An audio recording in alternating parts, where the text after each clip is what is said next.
In 2015, El Salvador was the most dangerous country on earth. A tiny nation of just 6.5 million people recorded more than 6,600 murders in a single year. That is 106 homicides for every 100,000 citizens. Entire neighborhoods lived under the absolute control of two savage gangs, MS-13 and Barrio 18. They didn't just commit crimes. They ruled the country like warlords. They extorted taxi drivers, shop owners, students, and even the dead. Refused to pay the renta and your business was burned to the ground. Your daughter was taken. Your son was recruited at gunpoint. Your body was left in pieces on the street as a warning to everyone else. Parents buried children weekly. Schools closed because teachers were too afraid to show up. The police were outgunned. The government was powerless. This was not chaos. This was a parallel state run by gangs. Then, almost overnight, everything changed. By 2025, the murder rate had collapsed to just 1.3 per 100,000, only 82 homicides in the entire country.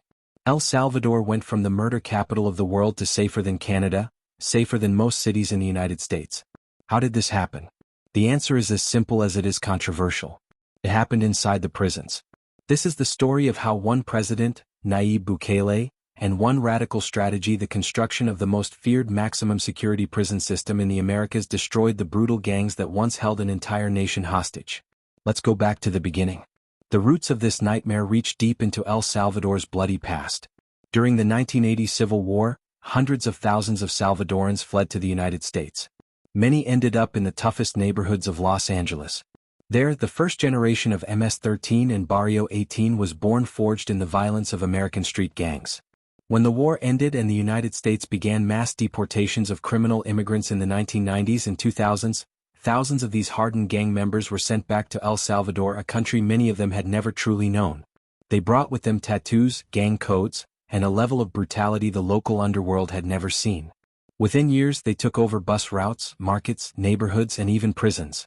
By the 2010s, the two rival gangs had between 70 and 80,000 members and collaborators. They fought each other with military-grade weapons, leaving streets soaked in blood. Previous governments tried everything: truces, negotiations, crackdowns.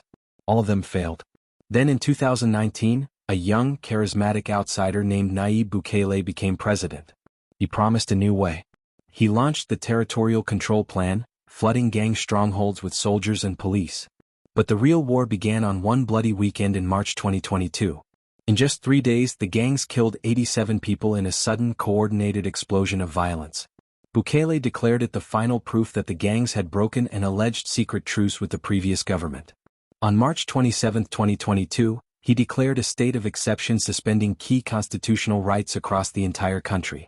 No arrest warrants needed. No immediate right to a lawyer. Mass arrests and mass trials were now allowed. And then the sweeps began. In the following years, Salvadoran police and soldiers arrested more than 91,650 people, roughly 2% of the entire adult population. 1 in every 50 Salvadoran adults was taken into custody. But Bukele didn't just arrest gang members. He built something new. Something the gangs would never escape from. In 2022, he announced the construction of the Terrorism Confinement Center, known worldwide as CECOT. This was not an ordinary prison.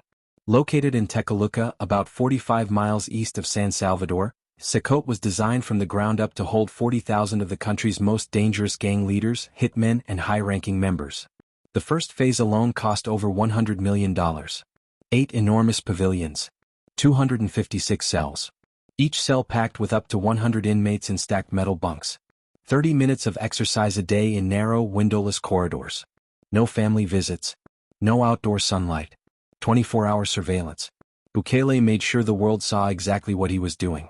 He posted raw footage of shirtless, heavily tattooed gang members being marched into the facility in long lines.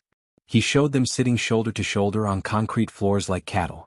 He made it crystal clear: the era when gang leaders could run their empires from inside prison was over. The results were immediate and breathtaking. Homicides dropped from 495 in 2022 to 154 in 2023, then to 114 in 2024, and just 82 in 2025. The murder rate fell from over 100 per 100,000 to just 1.3, lower than many European countries. Extortion payments that had strangled businesses for decades suddenly stopped. Neighborhoods that once lived in fear began to breathe again. Children went back to school without terror. Tourism returned. People walked the streets at night for the first time in a generation. 4 million of Salvadorans, Nayib Bukele had delivered what no previous leader could: peace through strength. But this peace came at a heavy price. Human rights organizations have documented more than 500 deaths in custody since the crackdown began. Many families claim their loved ones were beaten, denied medical care, or simply disappeared into the system. Independent reports suggest that tens of thousands of those arrested may not have been active gang members at all. Some estimates put the number of arbitrary detentions as high as 36%. Mass trials with hundreds of defendants at once became routine. Due process was severely restricted. Conditions inside CECOT and other facilities have been described by critics as inhumane: extreme overcrowding, inadequate food and water, prolonged isolation, and credible allegations of systematic abuse. Bukele has never apologized. He calls his critics gang defenders and international hypocrites. He points to his approval rating consistently above 90% as the only verdict that matters. If protecting honest, hard-working citizens means being called a dictator, he has said, then so be it. And the Salvadoran people have overwhelmingly agreed with him. Today, El Salvador has the highest per capita incarceration rate in the world. Over 90,000 people remain behind bars. The state of exception has been renewed month after month. CECOT stands as both a monument to victory and a symbol of controversy. The gangs that once controlled the country are shattered. Their leaders are locked away in concrete tombs with no hope of ever returning to the streets. Daily life has returned to something resembling normalcy. But the question that still echoes across the region and around the world is this: can a democracy permanently suspend constitutional rights and still call itself free? Has El Salvador found the formula to defeat modern criminal empires? Or has it traded one form of terror for another? The gangs are broken. The prisons are full. El Salvador is safer than it has been in generations.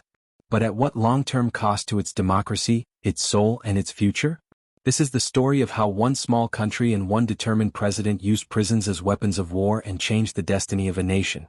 This is how El Salvador destroyed its brutal gangs.